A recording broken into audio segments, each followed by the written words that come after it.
Welcome to आवाज over drive. मैं हूं मुग्धा मिश्रा। चलिए देखते हैं आज के शो की हाइलाइट्स। पोर्शा मकान R8 की टेस्ट ड्राइव, फिएट की अर्बन क्रॉस की टेस्ट ड्राइव, मर्सिडीज ने लॉन्च की नई CLA, निसान ने उतारी sports car GT-R, Ford EcoSport, Maruti Vitara Brezza या एस क्रॉस में कौन सी है बेस्ट कॉम्पैक्ट SUV, बताएंगे auto expert Tutu Dhawan. Compact, smart, and with an extended warranty, it would be an ideal vehicle for 8.33 से शुरू होती and 9.52 लाख तक जाती। लग्जरी और स्पोर्ट्स कार्स के लिए मशहूर पोर्शा भारत में अपनी पकड़ मजबूत करने के लिए मकान का बेस वेरिएंट R4 लेकर आ गई है। तो क्या मकान R4 में भी उतना ही दमखम है जितना कि मकान टर्बो में? पता कर रहे हैं कुमार संजय।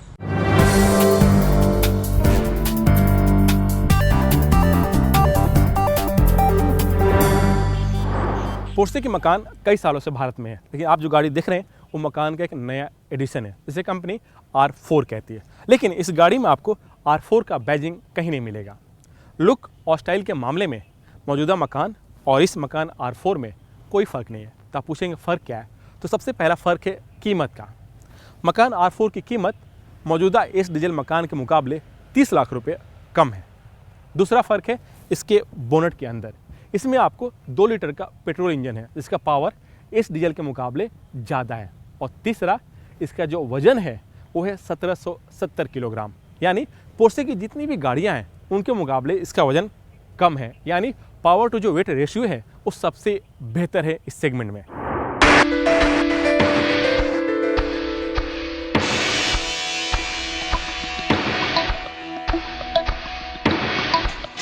मकान R4 को खासकर उनके लिए बनाया गया है जो पेट्रोल इंजन चाहते हैं, क्योंकि देश में पेट्रोल गाड़ियों की डिमांड बढ़ती जा रही है। लोकल स्टाइल के मामले में मौजूदा मकान और इस R4 में कोई फर्क नहीं है। डिजाइन के मामले में मकान R4 को भी पोर्शे की डिजाइन थीम फ्लाईलाइन कॉन्सेप्ट पर तैयार किया गया है। फ्रंट का डिजाइन पोर्शे की लीजेंडरी कार 917 से लिया गया है। बड़े साइज के ग्रिल और 3 डायमेंशन LED लाइट इसे और खूबसूरत बनाते हैं। इसके बोनट को स्पोर्ट्स कार की तरह रैप राउंड शेप में डिजाइन किया गया है, जो व्हील आर्क्स तक जाता है। इसके साइड विंडो के ऊपर स्ट्रिप्स दिए गए हैं। 18 इंच के एलॉय व्हील के साथ इसके एग्जॉस्ट को ब्रश्ड स्टेनलेस स्टील लुक दिया गया है।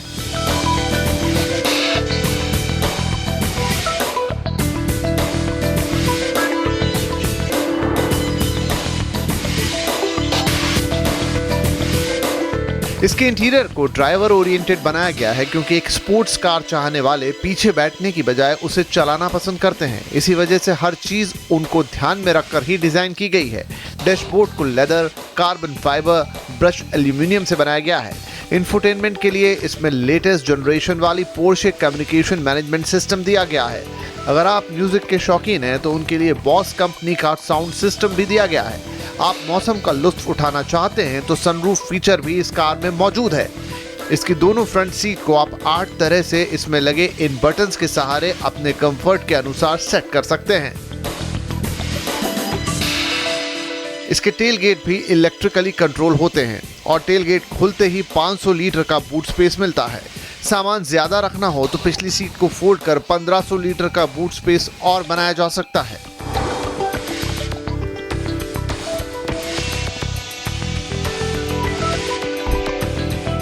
अंदर बैठते ही कार आपको स्पोर्ट्स कार की तरह फील कराती है। जो इसकी सीट्स हैं वो स्पोर्ट्स कार की तरह है। और दूसरी बात, जो इसका स्टीयरिंग व्हील है वो पोर्शे की जो 918 जो हाइब्रिड कार है उससे लिया गया है। और यही स्टीयरिंग व्हील आजकल पोर्शे की जो दूसरी गाड़ियां हैं उसमें भी कॉमन है। और सबसे अहम बात, जो इसका सेंट्रल कंसोल पैनल है वो जहाज़ की कॉकपिट की तरह दिखता है। इसमें कई सारे बटन दिए गए हैं और हर बटन की अपनी अलग अलग खूबियाँ, यानी हर फीचर के हिसाब से अलग अलग बटन दिए गए हैं। जो लोग मर्सिडीज, ऑडी, BMW या फिर जगुआर चला चुके हैं उनको थोड़ी सी स्टार्टिंग में दिक्कत जरूर आती है, लेकिन इसे ऑपरेट करना काफ़ी आसान है। अब सवाल उठता है कि क्या मकान टर्बो की तरह इसमें भी वही परफॉर्मेंस है या इसमें भी वही पावर है जो टर्बो में मिलता है? तो चलिए वो भी चला के देख लेते हैं।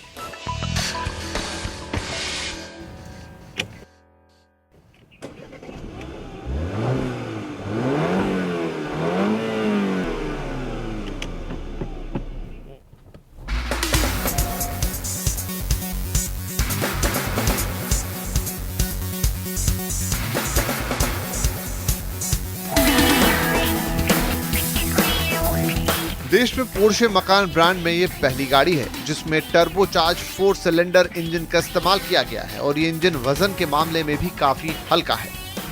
पोर्शे मकान R4 में आपको 2 लीटर का ट्विन टर्बो पेट्रोल इंजन है। इसका पावर है 252 bhp और सारा पावर 7 स्पीड गियर के सहारे पहियों में जाता है। इसका इंजन इतना स्मूथ है और इतना साइलेंट है, पता नहीं चलता है कि आप गाड़ी चला रहे हैं। पोर्शे की मकान दिखने में जरूर छोटी है, लेकिन किसी भी रास्ते में चलने के लिए ये हमेशा तैयार रहती है। चाहे आप इसे सड़क पर चला रहे हो या रेसिंग ट्रैक पर या फिर ऑफ रोड, हर जगह आपको डायनामिक रफ्तार के साथ कंफर्ट का फील होता है। इसमें 3 ड्राइविंग मोड दिए गए हैं, पहला नॉर्मल, दूसरा स्पोर्ट्स और तीसरा स्पोर्ट्स प्लस। और जैसे ही आप स्पोर्ट्स प्लस का बटन दबाते हैं, तुरंत ये गाड़ी एक स्पोर्ट्स कार की तरह परफॉर्म करने लगती है। मकान R4 जरूर एक प्रीमियम सेगमेंट की कॉम्पैक्ट एसयूवी है, लेकिन चलाते वक्त ये फील नहीं होता कि आप एक कॉम्पैक्ट एसयूवी चला रहे हैं, क्योंकि ये 6.7 सेकंड में 100 किलोमीटर की रफ्तार पकड़ लेती है। अगर इसके अंदर स्पोर्ट क्रोनो पैकेज लगा हुआ है तो इसकी स्पीड और बढ़ जाती है और इसकी टॉप स्पीड है 229 किलोमीटर, यानी एक कॉम्पैक्ट एसयूवी में स्पोर्ट्स कार की तरह परफॉर्मेंस। और यही पोर्शे कंपनी की पहचान भी है। और ये सारा कमाल इसमें लगा मल्टीप्लेट डुअल क्लच करता है जो इलेक्ट्रॉनिकली कंट्रोल होता है। गाड़ी के ड्राइविंग कंडीशन के अनुसार इंजन का सारा पावर फ्रंट या रियर व्हील में डिस्ट्रीब्यूट होता है, यानी गाड़ी को लगता है कि आपको स्पीड चाहिए तो सारा पावर रियर व्हील में जाता है। अगर आप लेन से अलग चलाते हैं तो ये आपको वार्निंग देता है, क्योंकि इसमें लेन डिपार्चर वार्निंग सिस्टम भी लगे हुए हैं। स्पीड के साथ साथ सेफ्टी पर भी इस कार में पूरा ख्याल रखा गया है। Airbag, ABS, Porsche stability management के साथ इसमें कई सेफ्टी फीचर्स ऐसे हैं जिसे पोर्शे कंपनी ने खुद डिजाइन किया है। ये तो थी इसकी ऑन रोड परफॉर्मेंस, लेकिन ये ऑफ रोड में इसकी कैपेबिलिटी कैसी है, चलिए वो भी देख लेते हैं।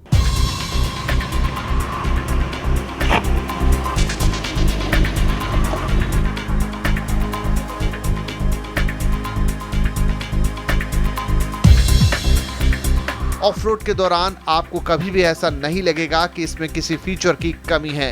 वो सारे फीचर इसमें मौजूद हैं जो एक स्पोर्ट्स यूटिलिटी व्हीकल में होते हैं। आपको सिर्फ ऑफ रोड बटन दबाना है और ये कार अपना काम खुद ब खुद करने लगती है। ऑफ रोड के दौरान भी आपकी ड्राइविंग रोमांचक रहे, इसके लिए इसमें पोर्शे कंपनी का एक्टिव सस्पेंशन मैनेजमेंट लगा है, जो इसके शॉकर को ड्राइविंग कंडीशन के अनुसार कंट्रोल करता है। तभी तो खराब रास्तों में भी गड्ढों का एहसास नहीं होने देता है। इस फीचर के साथ मकान में कुछ ऐसे फीचर हैं जिसकी टेक्नोलॉजी सिर्फ पोर्शे के पास ही है, जैसे पोर्शे ट्रैक्शन कंट्रोल सिस्टम, यानी चारों पहिए आपस में तालमेल बैठाकर काम करते हैं। दूसरा वेरिएबल टॉर्क मैनेजमेंट सिस्टम, इससे जिस पहिए में जितनी पावर की जरूरत होती है उतनी ही जाती है।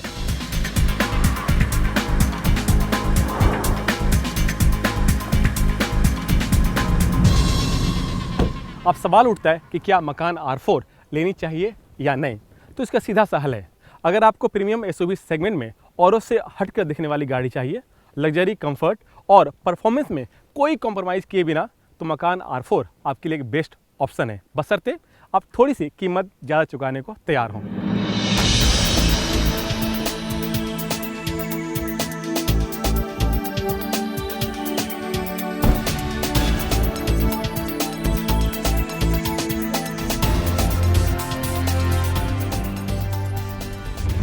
भारत में पोर्शा की पहली ऐसी गाड़ी है मकान R4 जिसकी कीमत 1 करोड़ से कम है।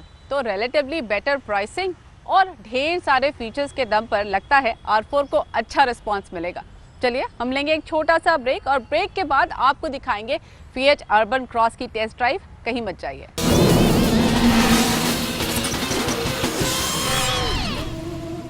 वेलकम बैक टू आवाज ओवर ड्राइव। फिएट को भारत में कई साल से सफलता की दरकार रही है।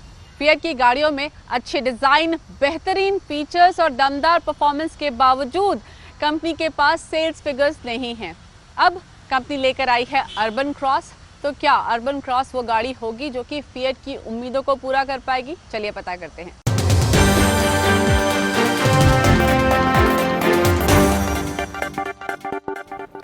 लंबे अरसे से फिएट हैचबैक सेगमेंट में अपनी पकड़ बढ़ाने की कोशिश कर रहा, लेकिन हो नहीं पा रहा। कंपनी अब एक और प्रोडक्ट लेकर आई है, वो है अर्बन क्रॉस।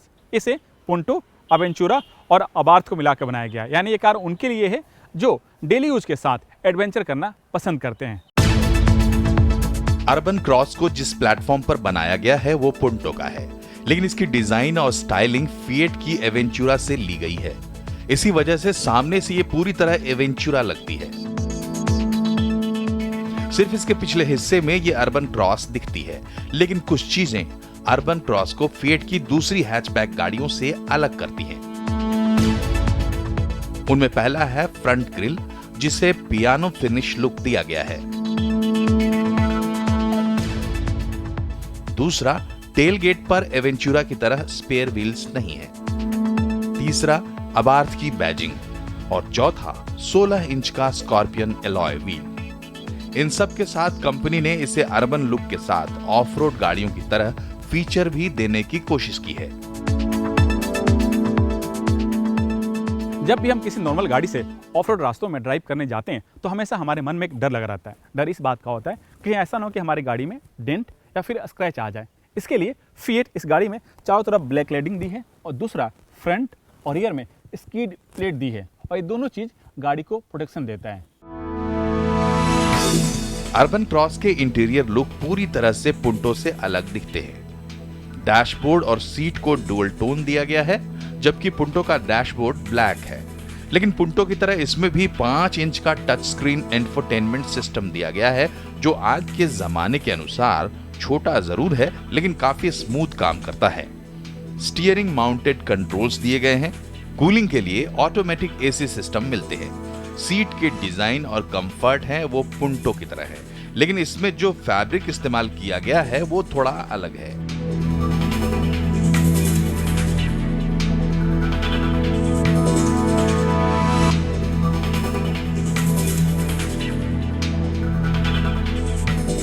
इसका टेल गेट इलेक्ट्रिक है, जो हैचबैक गाड़ियों में कम ही देखने को मिलता है, और सामान रखने के लिए इसमें 280 लीटर का बूट स्पेस मिलता है। लेकिन इसकी परफॉर्मेंस कैसी है वो भी देख लेते हैं।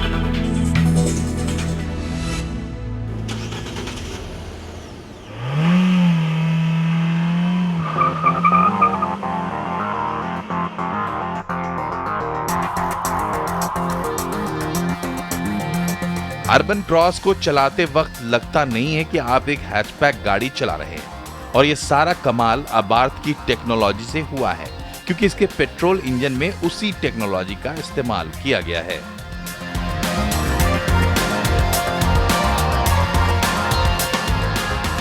फिएट की दूसरी गाड़ियों की तरह ही अर्बन क्रॉस में भी आपको पेट्रोल और डीजल दोनों इंजन के ऑप्शन मिलते हैं। जो मैं चला रहा हूँ वह है पेट्रोल इंजन, और इसमें इंजन की क्षमता है 1.4 लीटर। और इस इंजन की खासियत है कि फिएट की जो अबार्थ जो गाड़ी है उसकी तरह इसके इंजन को ट्यून अप किया गया है, तभी तो इसमें आपको 140 bhp पावर मिलता है।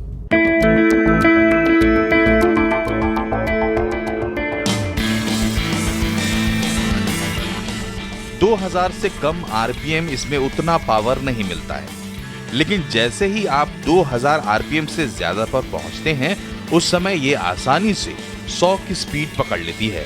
कंपनी का दावा है कि पेट्रोल इंजन का माइलेज 17 किलोमीटर का है, लेकिन ऑन रोड ये 12 से 14 किलोमीटर आराम से देती है।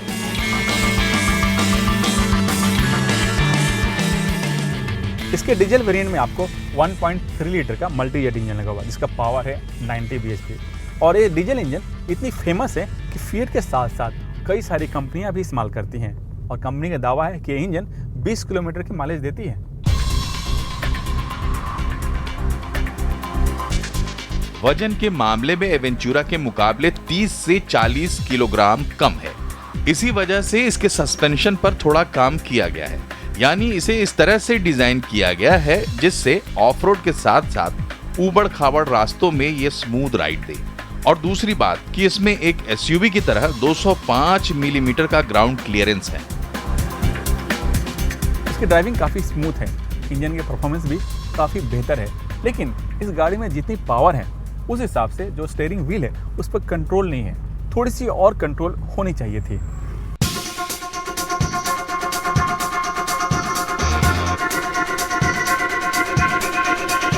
स्टीयरिंग व्हील के साथ इसका गियर ट्रांसमिशन उतना स्मूथ नहीं है जितना होना चाहिए। स्मूथ का मतलब शिफ्टिंग, यानी जब आप फर्स्ट से सेकंड या सेकंड से थर्ड पर जाते हैं। सेफ्टी के बिना पावर और कंफर्ट अधूरा है। इसके लिए इसमें एयरबैग, एबीएस और ईबीडी फीचर दिए गए हैं और कंपनी को इस गाड़ी पर इतना भरोसा है कि इस पर वो 3 साल या 1 लाख किलोमीटर की वारंटी दे रही है।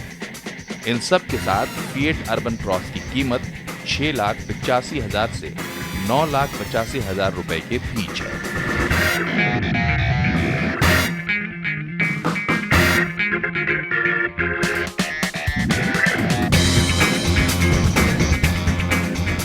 अब सवाल उठता है कि क्या फिएट की अर्बन क्रॉस लेनी चाहिए या नहीं। तो मैं आपको बता दूं कि फिएट की गाड़ियां जो लोग पहले चला चुके हैं उनके अनुसार फिएट की जितनी भी गाड़ियां हैं उनके फीचर्स, परफॉर्मेंस और डिज़ाइन दमदार हैं। लेकिन कंपनी का जो पिछला आफ्टर सेल सर्विस के जो रिकॉर्ड हैं उनके अनुसार उस पर क्वेश्चन मार्क हैं। तो अब आपको तय करना है कि क्या ये गाड़ी लेनी चाहिए या नहीं। ऑटो वर्ल्ड की खबरों में सबसे पहले बात मर्सिडीज की, जो कि CLA का फेसलिफ्ट लेकर आ गई है। वहीं निसान ने लॉन्च कर दी है अपनी sports car GTR। So let's take a quick update of auto news. Mercedes Benz India ने एंट्री सेगमेंट की पॉपुलर कार CLA का फेसलिफ्ट वर्जन लॉन्च कर दिया है। 2017 वाली CLA की कीमत 31,40,000 से 34,68,000 रुपए के बीच है। कंपनी ने इसमें सिर्फ कॉस्मेटिक बदलाव किए हैं। इंजीनियरिंग और डायमेंशन में कोई बदलाव नहीं है। गाड़ी में नया हेडलैम्प है, नया टेल लैम्प दिया गया है और इंटीरियर में थोड़े बदलाव हैं। गौरतलब है कि मर्सिडीज की एंट्री सेगमेंट गाड़ियों में CLA सबसे ज्यादा पॉपुलर है और इसे भारत में ही असेंबल किया जा रहा है। कंपनी अगले साल नई E क्लास को लॉन्च करेगी, लेकिन ये उस पर निर्भर करेगा कि देश में GST कब लागू होगा।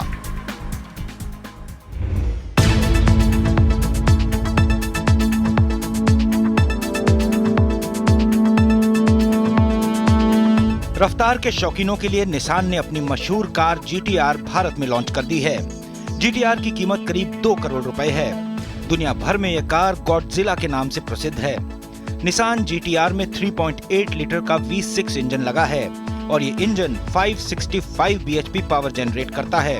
ये कार 0 to 100 किलोमीटर की रफ्तार 3 सेकंड में छू लेती है। निसान GTR के हैंडमेड इंजन सिर्फ 5 इंजीनियर बनाते हैं। इसमें लगे टैकोमीटर को कार रेसिंग वीडियो गेम की तरह बनाया गया है।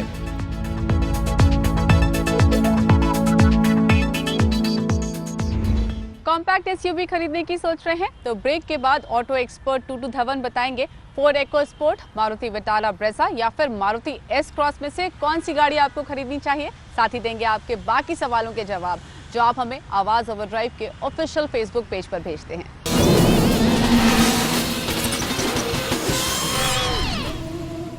आप देख रहे हैं आवाज ओवरड्राइव। मेरे साथ इस वक्त जुड़ चुके हैं ऑटो एक्सपर्ट टूटू धवन देने आपके सवालों के जवाब। हाय टूटू जी, पहला सवाल रवि गुप्ता का है। कॉम्पैक्ट SUV खरीदना चाहते हैं, जानना चाहते हैं Ford EcoSport, Maruti Vitara Brezza या फिर मारुति S क्रॉस में से कौन सी खरीदें। रवि जी, ब्रेजा में तो आपको बहुत वेट करनी पड़ेगी, तो इस करके हम बताते हैं कि आप फोर्ड की इकोस्पोर्ट देखिए, जो बूस्टर इंजन 1 लीटर के साथ आता है, 125 bhp निकालता है। फ्यूल एवरेज उसकी बहुत अच्छी है, 18 किलोमीटर दे देती है इन एन SUV। और बड़ी चीज़ जो है कि एक 200 mm की उसकी ग्राउंड क्लियरेंस है। Compact, smart and with N extended warranty, it would be an ideal vehicle for 8.33 से शुरू होती एंड 9.52 लाख तक जाती। योगराज को एक स्कूटर खरीदनी है, जानना चाहते हैं हीरो डुए या फिर होंडा एक्टिवा में से कौन सी खरीदें। योगराज जी, वैसे होंडा अभी तक उसने अपनी लीडरशिप की पकड़ बना रखी है और हम तो आपको होंडा एक्टिवा ही बताएंगे, which is a leader. 110 CC के साथ 8 bhp निकालती है और फ्यूल एवरेज 60 किलोमीटर की है। होंडा की सारी 2 व्हीलर्स 60 किलोमीटर का दावा देते हैं कि वो देगी अंडर एनी कॉस्ट, और प्राइस उसकी शुरू होती है 54,000 से। Well, that's all for today. I hope आपको आपके सवालों के जवाब मिल गए। अगर ऑटो से जुड़ा कोई भी सवाल है, हमसे पूछिए आवाज ओवरड्राइव के ऑफिशियल फेसबुक पेज पर। मेरे साथ जुड़ सकते हैं आप ट्विटर पर, मेरा हैंडल है Mishra Mugdha. Till we meet again, drive safe and keep watching CNBC Awaaz. Bye bye.